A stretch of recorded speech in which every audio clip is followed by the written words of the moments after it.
Wowza, we made it to episode 25 of the Nina Blanco podcast. Thank you for listening. You might be listening on Spotify, on Apple Podcast. You might be watching on YouTube. And if you are, I so appreciate you because this is the second to last episode of season 1 of the Nina Blanco podcast. And then, I'm going to be taking a break because I'm getting married. And that's exciting, but I'm getting married in August.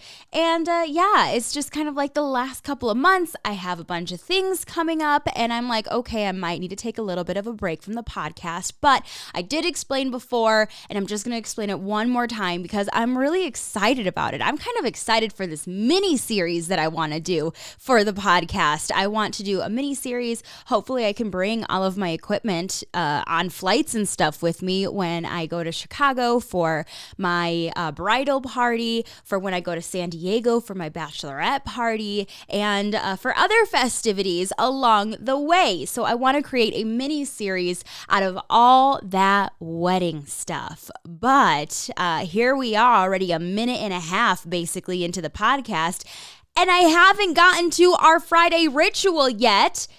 It's Breakfast Burrito Friday! Right into the song. Bonzo got crazy on this one. Breakfast Burrito Friday!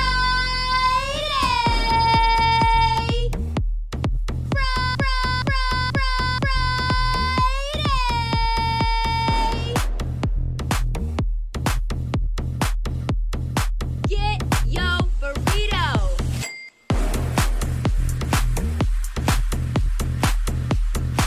Get your breakfast burrito.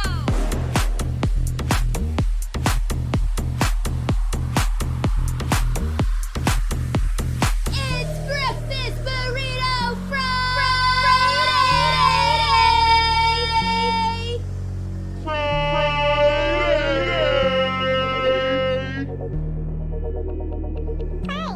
Get your breakfast burrito!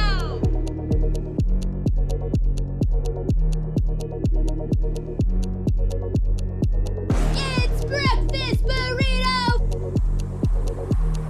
Friday!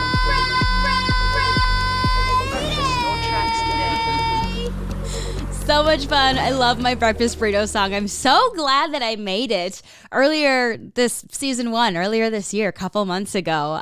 Happy Breakfast Burrito Friday. As always, yes, it is tradition. Make sure to treat yourself because you made it to Friday. It's the end of the week. We're about to get into the weekend and you deserve it, baby. So grab a breakfast burrito.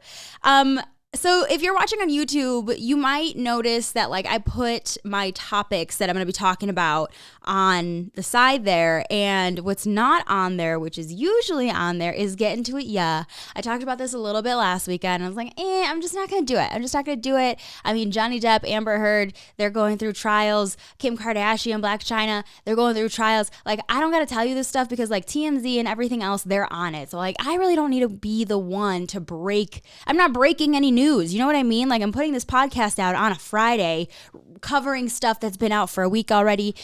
I know you know. So I don't gotta, cover everything for you. If there's anything crazy, of course I'll cover it or whatever and talk about it and put my 2 cents in it because I can't help myself. But outside of those trials going on, I don't know, not really a whole lot going on. So I'm not going to Get into it, yeah, at the end of this episode. We're going to skip that because I have so many other things going on that happened this last week that I got to talk to you about. So I have plenty to talk to you about. So the latest with me, this last weekend, it was Easter weekend. And I don't know, our Easter weekend this year, I mean, it's weird because holidays this year is different.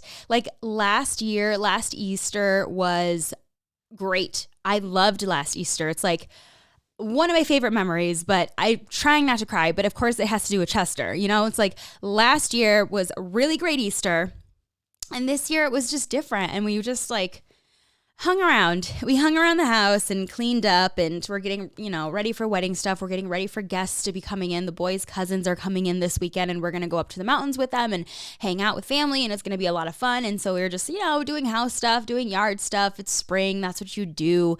And so it was just a little bit boring, and it was noticeably different. But that's okay, because life will do that, and life will continue to move on. But one Easter tradition that we do try to do is that we started last year, that we've determined to keep it going, and we did keep it going this year, is we want to do like tie-dye t-shirts, because like we are child-free. We're not going to have kids running around. Like, we don't need to do Easter eggs for what? It's a lot of extra effort to do the Easter eggs. And for what? Because we don't have kids to entertain with them. So instead, we're going to get colorful still with tie-dye. And so tie-dyeing t-shirts is kind of our new thing for Easter, is to tie-dye t-shirts. Last year we did like pillowcases, and we got creative with we just started grabbing things in the house that were white. We got pillowcases, we got socks and stuff like that. And so it was fun, and we continued that tradition this year. We tie-dyed some t-shirts, except this year it was a little bit more for a purpose. We tie-dyed t-shirts for my bachelorette party. So my bachelorette party is not happening until the beginning of June, but we're getting ready for it, because here's the theme. Are you guys ready for the theme of my bachelorette party? Because of course it is. I saw it online. One of my bridesmaids sent it to me, and I was like, yes, this is gonna be it. Dazed and engaged. Yup, I'm going the stoner route. So we're going to San Diego for my bachelorette party. And California, yeah, they got weed, so we'll probably get some weed, whatever. But just thought it was fun and thought it was different, and tie-dye t-shirts, and we want to go like 70s a little bit. And so that's going to be the theme, is like 70s disco, tie-dye, lots of sparkly bling and everything in between. And then of course we'll throw a little 420 in there, because why not? So that is the theme of my bachelorette party, and I'm so excited. I'm basically a disco ball. I have a dress, and it is just so sparkly. I'm basically a disco ball for like one night going out. But for t-shirts, because everyone does the t-shirt thing, I wanted to get my girls tie-dye t-shirts. So I was like, let's just make the tie-dye t-shirts. So the boy and I, we made my bridesmaids and my bridesman tie-dye t-shirts, and that was a lot of fun. So we did that on Easter to kind of get things ready for that. And then I'm actually going to bring those t-shirts. We're doing this on a budget, y'all. I'm gonna bring those t-shirts to Chicago when I go for my bridal party, and my mom has the whole Cricut set up, and she's gonna put the words on it. So like my t-shirt is gonna be a white shirt and say Dazed and Engaged, and then all the others, they're gonna have tie-dye shirts, so they'll be around me, the contrast with it, whatever, and they'll have cute things on it. And so yeah, I'm excited. But that's pretty much, that was our Easter, is like cleaning the house and tie-dyeing t-shirts, and that was pretty much it. And yeah, not a whole lot going on that weekend, except because we were cleaning the house and stuff. The boy, he's been dying to do this. So the boy and I, we are so different in a lot of things.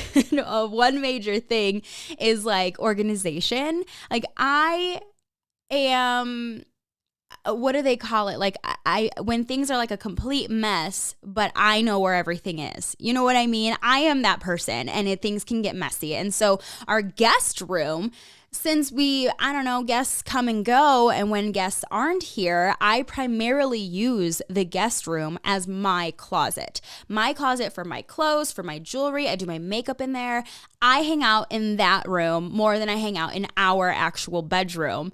I hang out in the guest room because it's also my closet. So it's gotten a little messy, because that's just what happens. I feel like girls can relate to this, because like your closet, over time, it's just gonna get messy. And the last time I thoroughly cleaned out my closet was 2 years ago in 2020, when Marie Kondo came out and everyone was watching Marie Kondo on Netflix. And I was like, I'm gonna Marie Kondo the fuck out of my closet. And I did, and I organized all my drawers and my dressers and everything, and it was beautiful.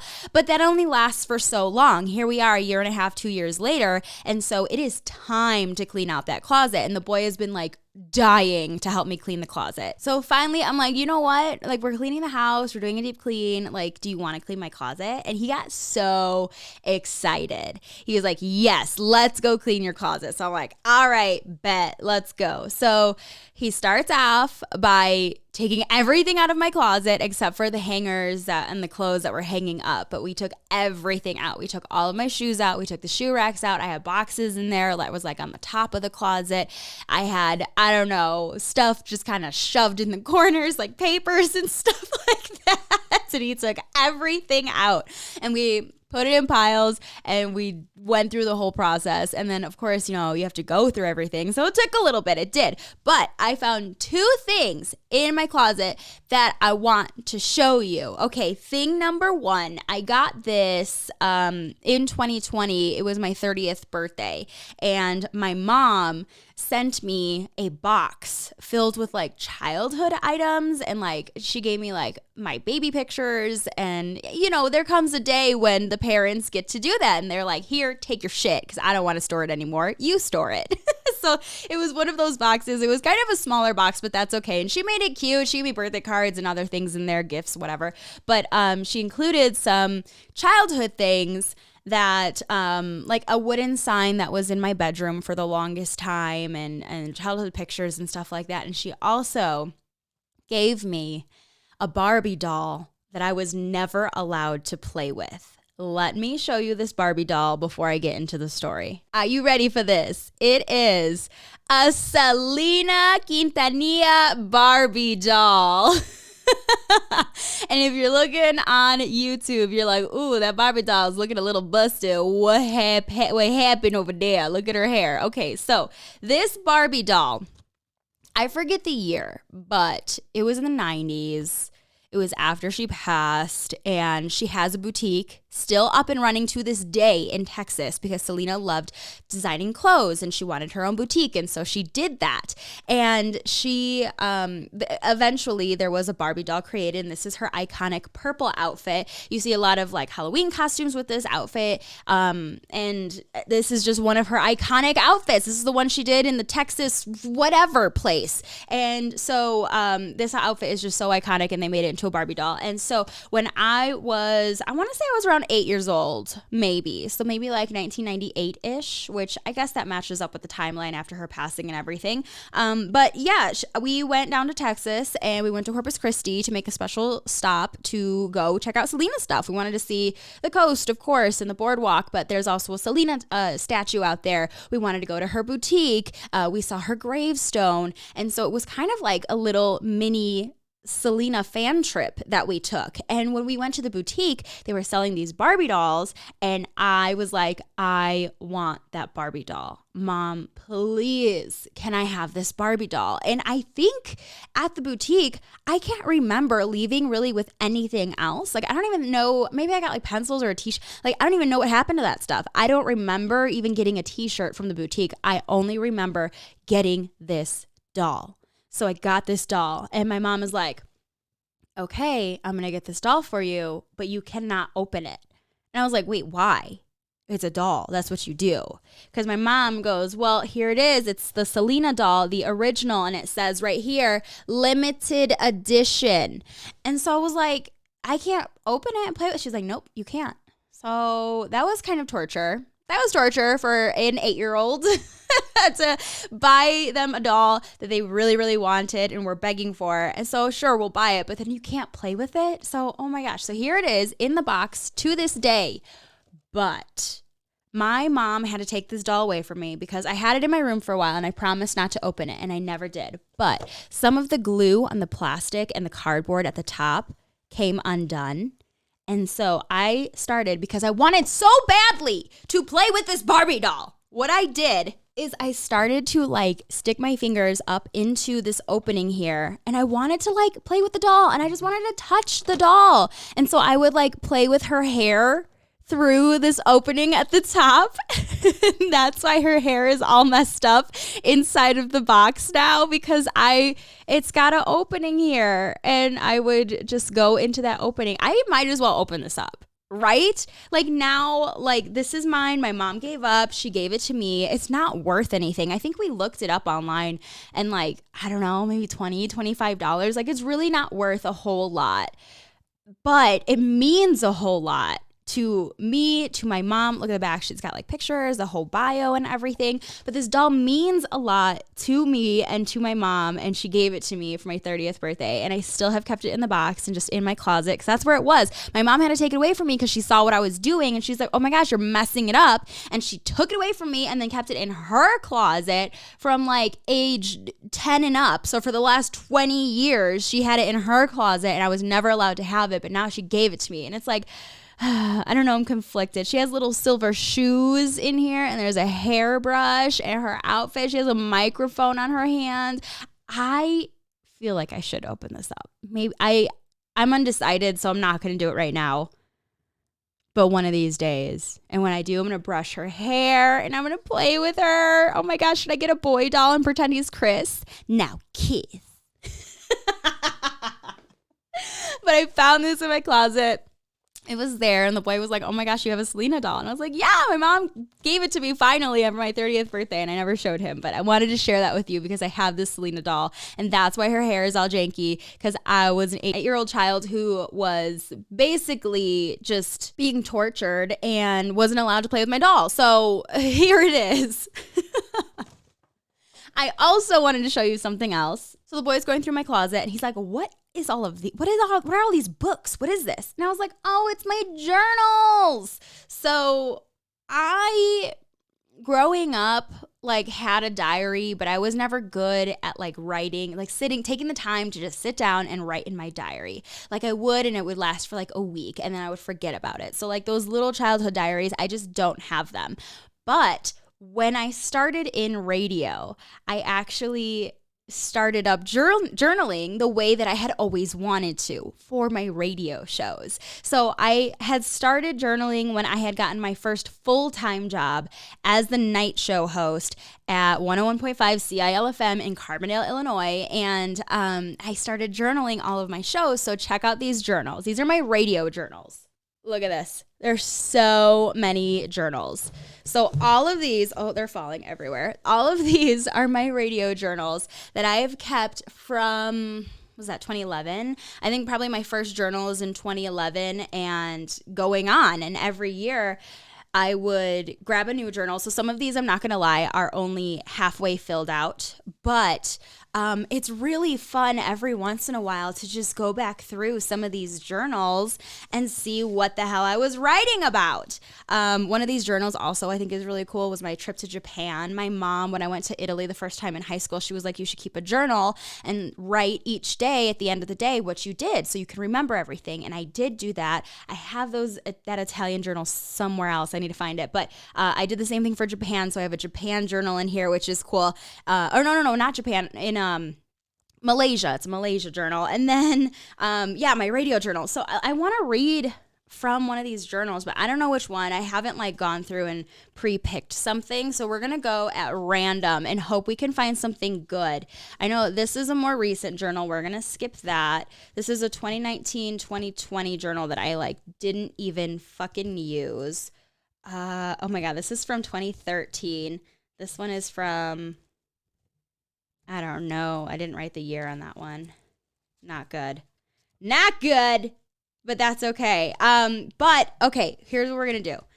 That was from Yosemite, or we're going to pick between these three journals because I recognize these three journals because like I was on the journal thing in the very beginning for sure, like a whole lot. And then once I got onto the party and doing that, I kind of switched my journaling into an electronic form because I used it for the show every day on my computer. And I have essentially my journal on the computer on like, Google Words or whatever, Microsoft Words, I don't fucking know. And those are most likely just going to one day get deleted and I'm never going to have it like to last forever. But these journals, so I got to get back to journaling for my next radio job if that happens. But let's pick between these journals. I'm going to pick, let's do this green one. We're going to do this green journal. I'll see if I can figure out the year because I didn't write out the year on every single one of them, but I can probably figure it out based on the music. So this is from CILFM. So between 2011 and 2013, 2014. Let's just open. So my journal, the way I journaled or whatever was I would just write down like my segments and the things that I'm talking about and stuff like that. So let's see, Monday, May 19th, CIL. So we've got a Caption That contest brought to you by Don Soul. Question of the day brought to you by HW. I don't know what HW stands for. That's got to stand for something. Anyway, then we got Hair and Festa Italiana liners, which if you're from Southern Illinois, you know what that is, which most likely you don't know what that is. But that was just like a festival, like small town little festival. They would sometimes splurge and bring in like a medium-sized country artist and stuff like that. And so we would always have a presence there. So for Hair and Festa Italiana, I did the cat fight. And the cat fight was two female artists' songs playing back to back, and you call in and vote which one you like better. And then that song will roll over until the next night and compete against another female song. So I was just like female songs, and that's why it was called the cat fight. But the cat fight was Shakira, her song Empire versus Demi Lovato featuring Cher Lloyd, I Really Don't Care. And that one won. Hot 5 at 9, which is the top 5 songs of the day. Number 5, Katy Perry Birthday. 4, Congo's Come With Me. 3, Nico and Vinz, Am I Wrong? 2, Iggy Azalea and Charlie XCX, Fancy. And the number 1 song was Michael Jackson featuring Justin Timberlake, Love Never. Was that a song? I don't even know what song that was, but it was the number 1 song. Oh my gosh. Oh, here's some Hollywood sleaze stories. This was my celebrity segment then. It was called the Hollywood sleaze. So Kendall Jenner screws up 5 Seconds of Summer intro at the Billboard Music Awards. And then the Michael Jackson hologram performance at Coachella. Okay. All right. Remix hour. We had Wale featuring Rihanna, Beyonce Drunk in Love. Okay. So that's kind of like what these journals were just like my segments and what I talked about for the Hollywood thing and what songs are going on. So this is like one of the journals. It's rare, but this is one of the journals that is totally like filled up with stuff. So this was like an everyday thing. This was fun for me. But yeah, so I have all these radio journals, and so I have a ton of them. And then, yeah, I just wanted to show you some of my radio journals. Kind of nerdy, but kind of fun to look back on. If you don't journal, and like I said, I've always wanted to be more of a journal person. If you don't journal, like it is a lot of fun if you can remember to do it. And so like I'm trying to do a bridal journal right now, actually. And I've been wanting to do a bridal journal for the last 2 weeks, haven't done a single thing. In the last couple of days, I'm like, okay, I'm going to sit down. I'm going to write some stuff in the bridal journal. I have some stuff that I can write about. Still haven't done it.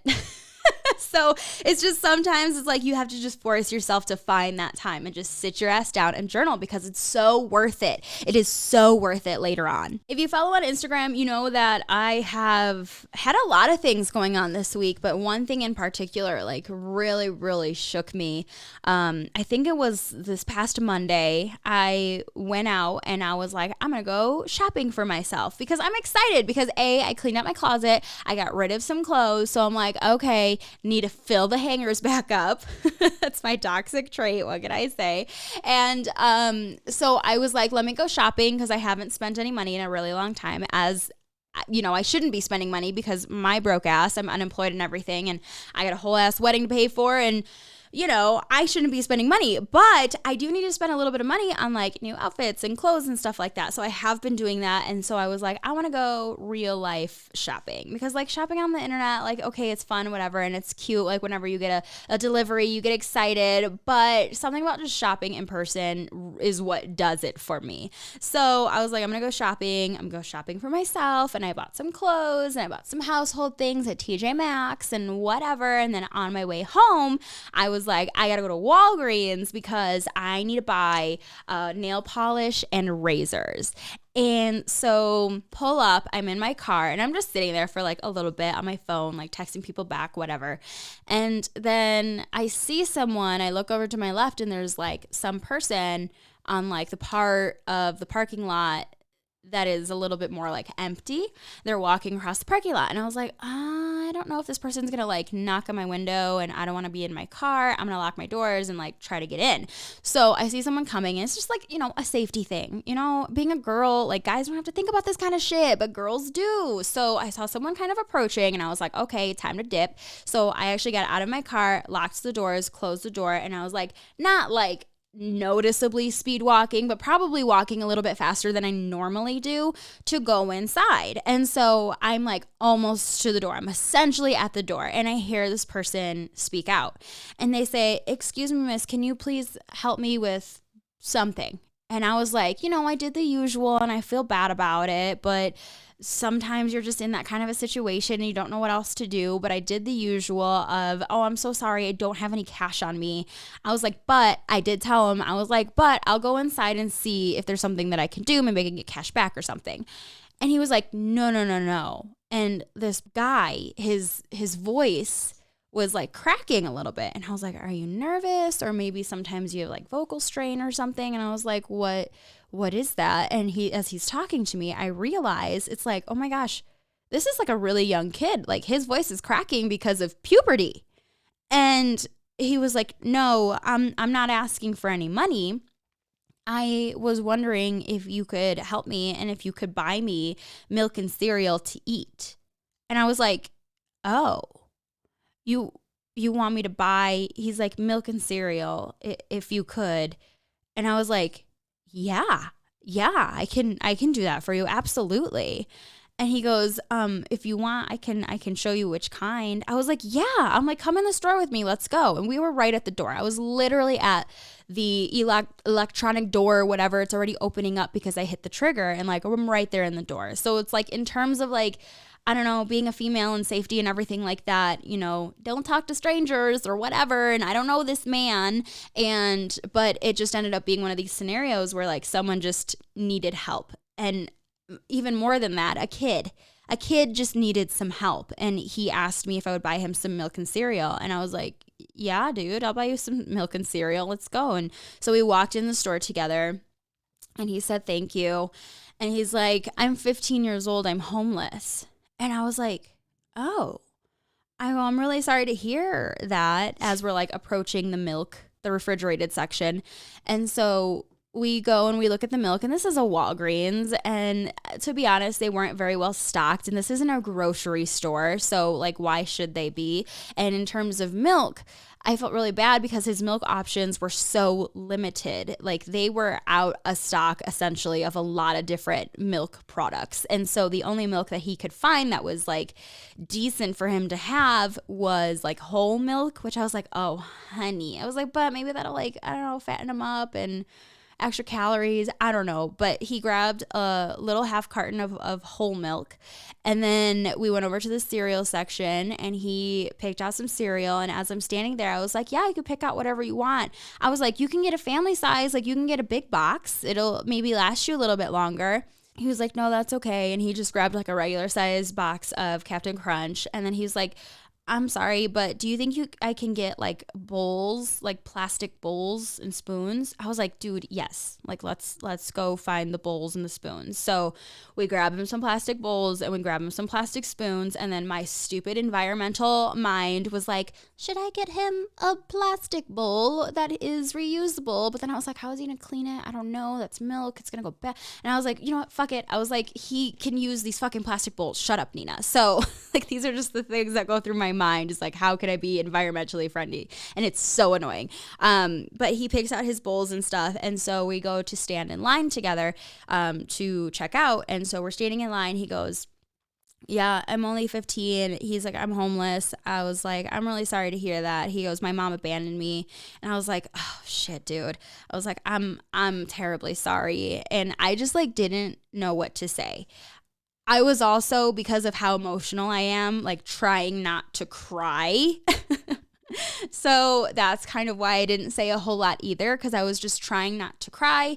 He felt like opening up to me just a tiny little bit, which I really appreciate. Maybe he just needed someone to talk to. And I feel bad that I wasn't that person for him to talk to. I just like was literally holding in tears, because you know how I am. I'm holding in tears right now. So told me that his mom abandoned him and he's only 15 and he doesn't really have anywhere to go and he's living on the streets and this milk and cereal is going to last him a couple of days and I really helped him out. And I'm just like, ugh.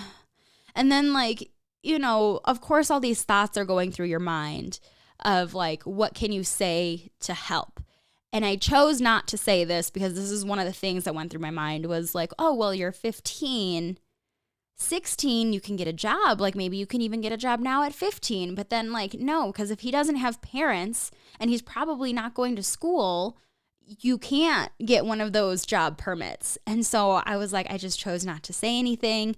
And I was like, he doesn't need another person to be like, oh, well, when you're 16, you can get a job and then you can pay for stuff and blah, blah, blah. Like I didn't need to be that person. He was not asking for that person. And he was just asking for a little bit of help to buy some milk and cereal and bowls and spoons. And I was like, I can be that person for you. So I just didn't say much to him. And I do feel bad about that. But again, I was just trying not to cry and just paid for his stuff and gave him the bags, and then he went on his way and he left. He's like, I'm gonna go catch the bus. And I was like, okay, be safe. And he left.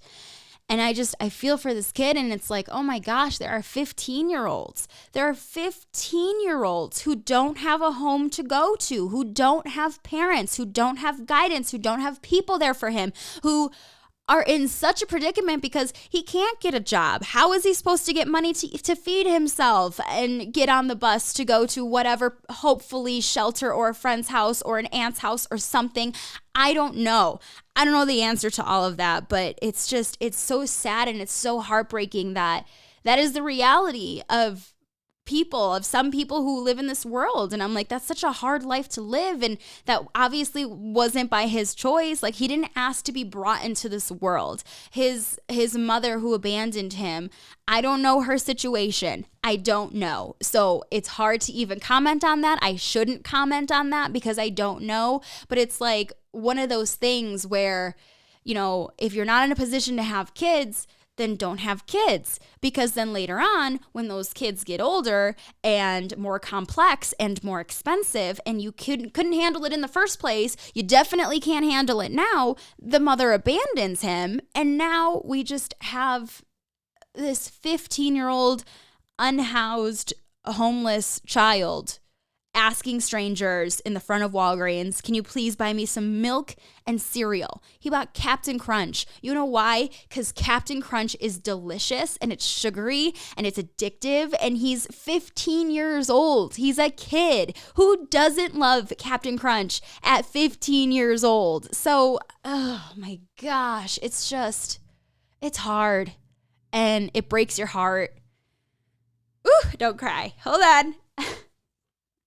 And now more than ever, when I did the Galentine's thing for a women's shelter, I feel so good about that. Because a part of me was even not feeling guilty that I gave to a women's shelter, obviously, but like a part of me was feeling guilty that I was annoying. I was annoying you. I was annoying my listeners. I was annoying followers on Instagram of like, donate to my thing. I'm doing this thing. Look at this. Donate. Give me your money. And I was feeling bad at how annoying I was and like how that must feel for other people. I mean, it was for a great cause, obviously, so I don't think people mind like as much, but I felt annoying. I really did. And that's why I was also like questioning, should I do this again for Thanksgiving time for a potential Gals Giving and do this again? And because I didn't want to be annoying, but now it's like, just the fact that like this situation happened and I was trying to help unhoused women who were in a shelter who needed some help, and then this 15-year-old kid, he's abandoned by his mother and he needs help, and it's like, gosh, there are just so many people who need help out there, and this world is getting more and more expensive by the day, and it's hard. It is so hard. And it's like, people who are in a situation like that, you get the people nagging at them like, oh, just get a job and save your money and don't spend it on stupid shit and blah, blah, blah. all right. But when essential stuff is getting more and more expensive, and I know you don't go grocery shopping at Walgreens, but buying 4 things, buying milk, buying cereal, buying bowls and plastic spoons was $17. $17 at Walgreens. I know it's more expensive at Walgreens. That's besides the point. $17 for like such a simple purchase is insane. It's insane. But I was obviously happy to do it for this kid.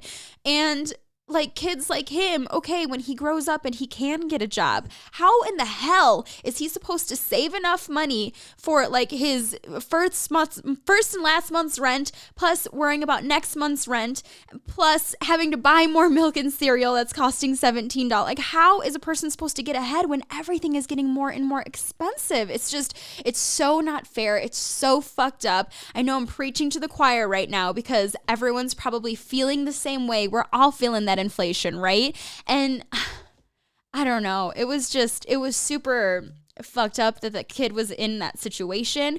I was happy to help him, but I hate that I like think more about what other people are thinking and feeling in terms of like how I just said I feel I was annoying to my followers and stuff about the Galentine's Day thing, and I feel like I'm going to be annoying again for Gals Giving, but when it is for a better cause, for a good cause to help people, it's like I shouldn't feel that way and I need to really work on that, but I can't help it. And so it's like I've got all these conflicting feelings about everything, and it's like I have to also remember like I can't save the world.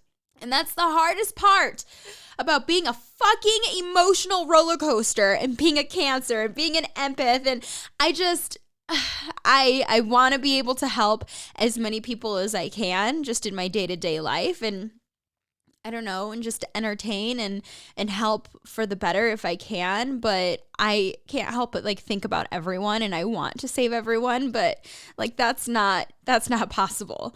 That is beyond my control. So I don't really know where I'm going with this. I'm sorry I'm crying again. It's a lot, man.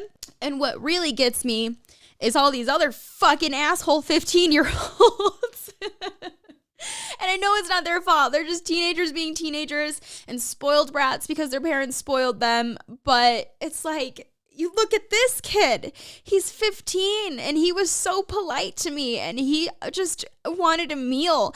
And I helped him out with that and he was really appreciative. And I mean, I'm sure, you know, we all have our own ups and downs, good moments, bad moments, but it's just like, I don't know, knowing other 15, 16-year-olds are such like assholes to their parents or rebel for no reason other than they just want attention and like all this stupid shit. But then you have this 15-year-old who just wants some fucking milk and cereal and who wants some love and was talking about his mom while at the same time at fucking Walgreens, they have on the loudspeaker, Mother's Day is May 8th. Don't forget about moms on Mother's Day. And he's like abandoned by his mom. Even the reference that I made to like get a bigger box of cereal. You can get the family size. He doesn't have a fucking family. And it's like, oh God.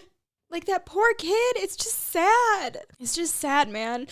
And I wish him the best of luck. I don't know him. I don't know if I'll ever see him again, but like, that experience, just meeting him, it was a lot. Obviously, here I am days later talking and crying about it, and it's just sad. It's so sad. So my concept for Galentine's Day and Gals Giving was women empowerment, female empowerment, just females helping other females. Let's raise money for a women's shelter. And this kid rolls up and just knowing that his mom, I don't know her situation, but she was in enough of a situation to feel the need to abandon her child because she couldn't handle it.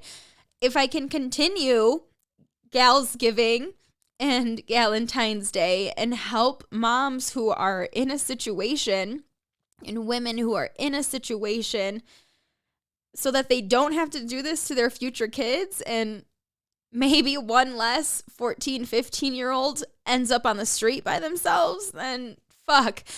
I guess you're gonna have to deal with me being annoying. You're gonna have to fucking deal with it, because after that, like, I don't know that I can't not do it.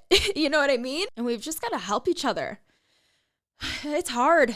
Life alone by itself is hard, and the fact that everything is getting more expensive, and it's like, money doesn't bring you happiness.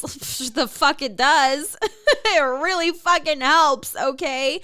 But yeah, so just prepare me to continue to being annoying with my fundraising and stuff like that. And I definitely most definitely want to do it at least a twice a year thing. And I just need to get over that, because it's doing more good than bad.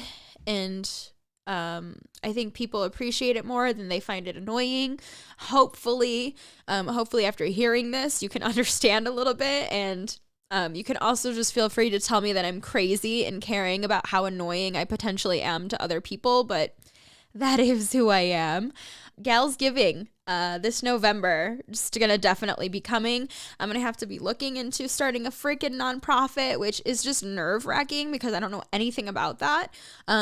If you know anyone that works in nonprofits, dude, please tell me, because I'm gonna need some help, because I don't know what I'm doing. I don't know what I'm doing. I just know that in one way or another, I need to help, and I need to continue helping, because being sensitive is hard, you guys. It kind of sucks from time to time, because I feel stupid crying so much on this freaking podcast, but I can't help it. So pardon me. Now I'm all hot and sweaty because I was crying and whatever. On to other stories. Maybe I should have put that story last. I don't know. How do I even transition out of that? Gals Giving coming your way soon. Anyway, so 420 was the other day. That's something that helps manage my emotions. When Chester died, I smoked a lot of weed. A lot of weed. Because it helped me stop crying. I feel like I need some right fucking now. But I did. I smoked a lot of weed. I'm a fan of marijuana. And the other day, it was 420. So let's talk 420. 420 was the other day, and I saw a news headline. It was like, how the city of Denver is praising 420 and also like criminalizing it at the same time. And I was like, you know what? That's so true, though, because at 420 downtown, they make it this big thing, you know, Colorado Pride. We did the whole recreational marijuana thing. We did it first, and here we are years later, and it's going great, and blah, blah, blah. There's a lot of positives to it, but also the audacity of like allowing a 420 festival with 420 vendors. Dispensaries are out there. I mean, they can't like give away weed and stuff like that, but I don't know, like people are giving out like papers and stuff like that, little joint rollers. You can enter to win things. And so the fact that they have a whole festival that they're like, yeah, we'll allow you to have the permits, and that's going to make money for the city as well, and let's do it. But don't you dare get actually high while you're there, or we will ticket you. And they fucking do. They do. So it's like, how are you going to allow this 420 fest and be like, yeah, we're with you guys. It's dope. Did you see that? It was like Denver City and County.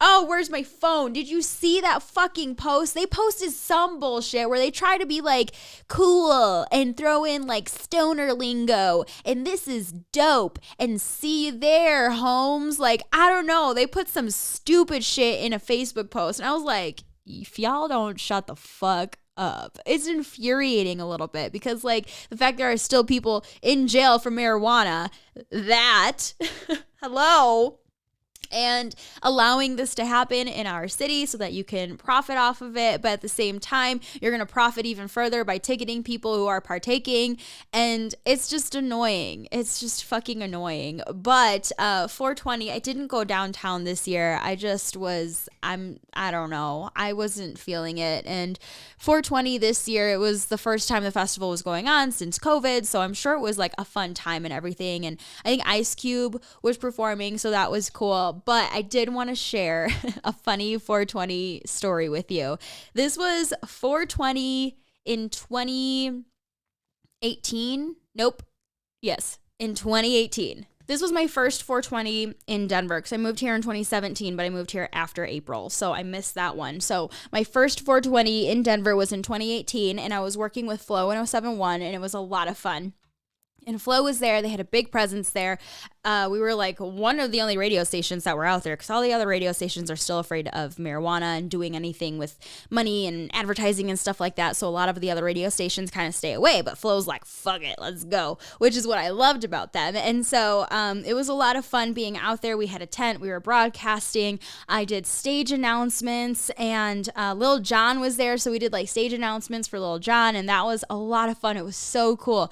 And because a lot of people partake after I was done with work, I was like, let's partake because we're getting ready for the concert. I mean, there's smoke fucking everywhere. You're going to get a contact high no matter what, so might as well. I'm saying. I may or may not have, there you go, legalities, may or may not have partook. So there it is. And one of my coworkers may or may not have had like some shit that was just so extreme, and like I don't know if there was wax in it as well, and like the keef on it as well. It was just like the whole thing. So we do that, right? Okay, we may or may not have done that. So so all of a sudden, as we're getting ready, because we did our stage announcements, everything is done. Like we're done with work, right? And so the only thing that is going on, like work-wise, is our promotions department. They're like cleaning everything up. You know, they're taking down the tent, they're taking down the tables, they're moving our stuff, we're throwing it in the van so that they can get out of there. But I'm staying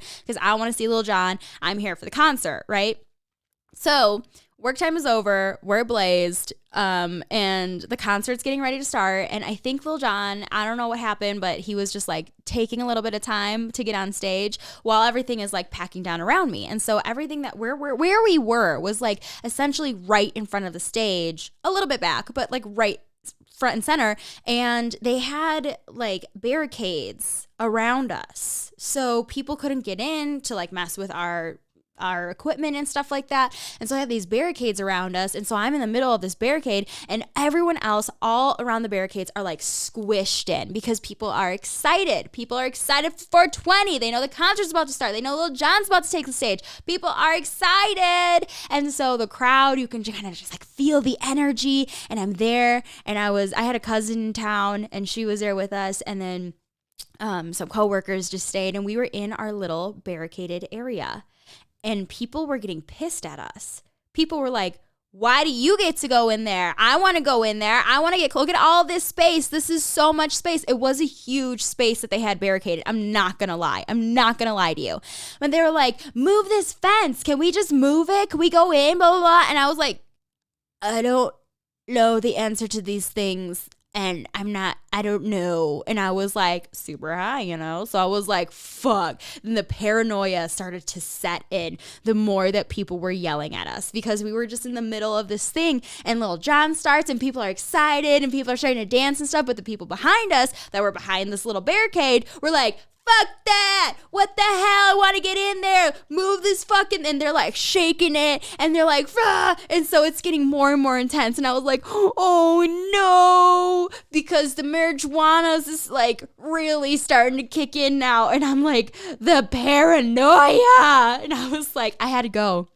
I felt so bad for my cousin. Eventually they moved those barricades, and then everyone just like pushed in. I left before that because I knew that was going to happen, and it was too much for me. It was too much for me in that scenario. There was too many people around and too many people yelling at me. All eyes are on us because they're like, you were the one that was on stage. They're like, do something, move it. And I was like, I don't know. And so it was just too much. I felt so bad because I told my cousin, I was like, I need to go. I need to leave. I can't be here right now. Like I was starting to have like a panic attack. I was like, I can't do this. And I felt really bad because we would have had really great, like a great spot to see the show and everything. But I was like, nope, I don't want to be here. And so we left, and we ended up like watching from like way back because I had to go.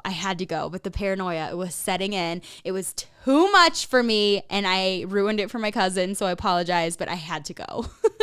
But that was a 420 to remember for sure. I was so scared. I was just scared of being trampled and like being beat up because I don't know, people are serious about Lil Jon apparently for 420. But that's always fun. So if you celebrated 420, that's cool. If you didn't, that's also cool too. Like, I'm not one of those people who like forces people to smoke. Like, that's just so dumb to me. Like, no. Peer pressure type of people, whether it be like drugs or alcohol, weed, whatever. Like, for what? That person's gonna have a terrible time. You're forcing them. You're probably gonna make them do like way too much of whatever it is, and alcohol, whatever. And it's not gonna be a good time. So I don't know. I'm just definitely not that person. Like, I'll always offer it up if I'm, smoking or whatever. Like, hey, do you smoke? Do you want some? No, I'm good and it's okay. And then I'm like, okay.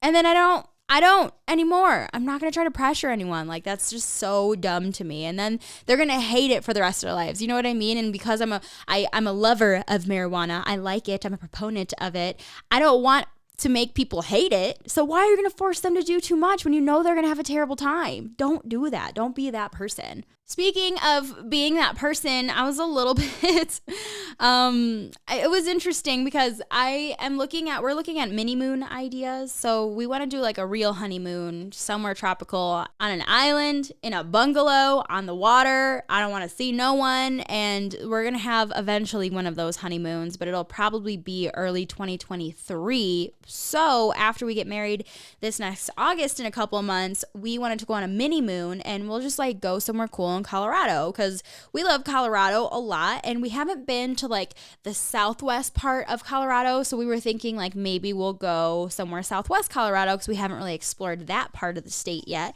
And so we're looking at hotels and stuff like that. And I let one of the boys' family members, his aunt, know that we were going to do like a mini moon in Colorado somewhere. And she's like, oh my gosh, you should go to one of the like historic hotels. Like if you guys are going to splurge a little. I was like, yeah, totally. We want to. She's like, you should go to one of the historic hotels. Like, you could go to the Stanley. You could go to, like, Cliff House and, like, all this stuff. And I was like, ooh, that is a good idea. Like, yeah, if you're going to splurge and do it, it's for a mini moon. Like, why not? And so I started looking into it. And I started looking into it yesterday.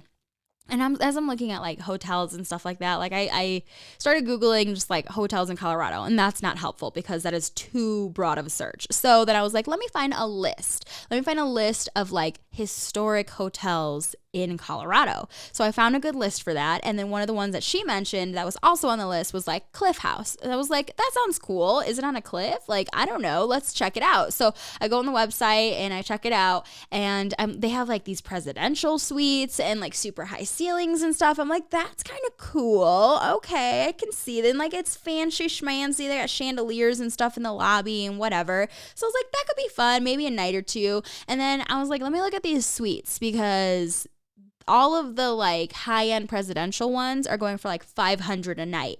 I was like, let me see if I can see pictures of each of these suites, and then I can pick which suite I like the best if they're all the same price and we're going to splurge. So I'm trying to look at pictures, and I'm looking at pictures of all these suites, and I'm like, I don't want to stay here. I don't want to sleep on that old crusty bed, which I don't know how many people have banged on that bed, but too many for my comfort level. How many asses have been in that old crusty chair? Does that chair smell? Like, I'm not going to smell it, but that chair probably fucking smells. And then there was a room that had like some old, I don't know, World War general on it. And it was like a black and white photo of some old dude who's been dead for a long time, some general. And he's like, the picture is like in front of the bed. It's like as you're laying on the bed, if you were to look down on your feet, there's this fucking guy staring at you. And I'm like, I hate it. I hate this hotel. I was like, I don't want to stay in any of these rooms. And the curtains are all gaudy floral, and there's wallpaper of like ridiculous patterns that don't match with the floral curtains. And I'm like, this is someone's grandma's house. I don't want to stay here. And so I'm looking at it and I was like, oh my gosh, am I not classy? Because I like to pretend, right? A bitch can pretend, right? You can pretend you're classy all you want. I can drink wine. I can sip on some champagne. I looked up like etiquette classes and how to do like, I don't know, a fucking afternoon tea and shit. I looked up all the proper things because I felt like it and I wanted to be fancy and I just wanted to show off one time. But apparently I'm not as fancy and classy as I thought I was because I hate this hotel. I mean, I'm just talking about like Cliff House, but like it's all of them. Like all the antique hotels that have this type of like furniture and ambiance and whatever.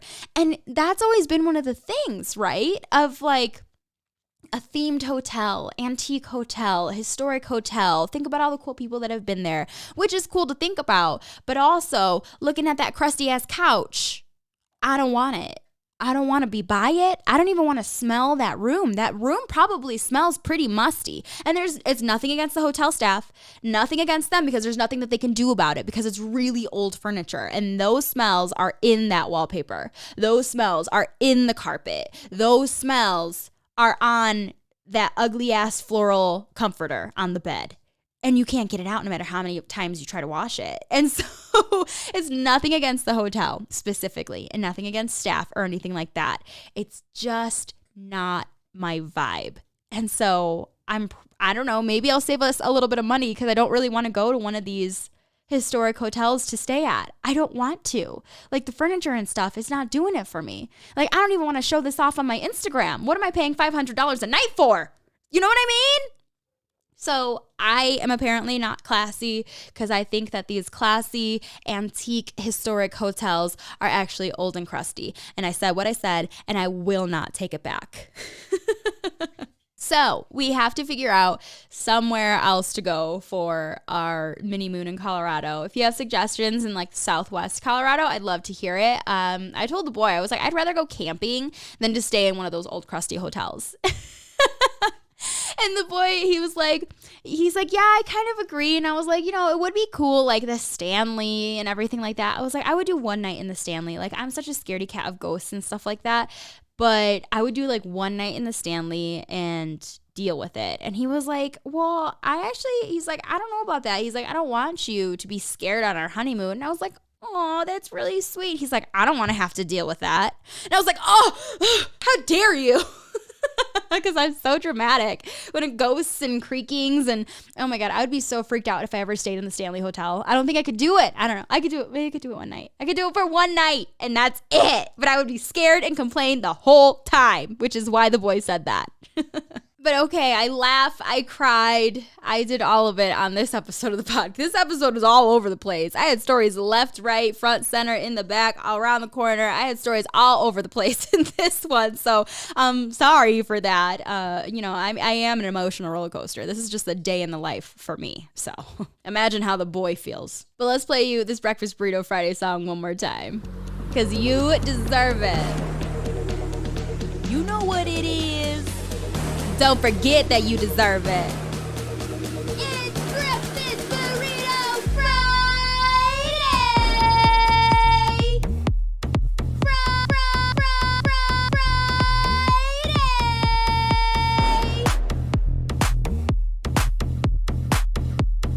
Get your burrito!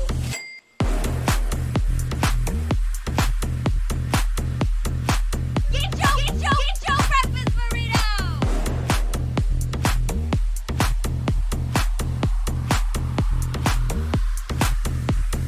It's Breakfast Burrito Friday!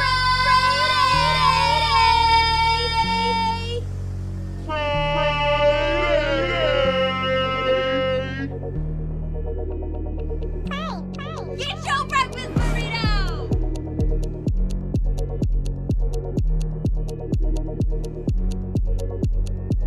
It's Breakfast Burrito Friday! Thank you so much for listening and following and all of it. I love you. Bye.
Alfonso, what do you need? Can I help you? I'm okay, promise. Get down, okay? Get down.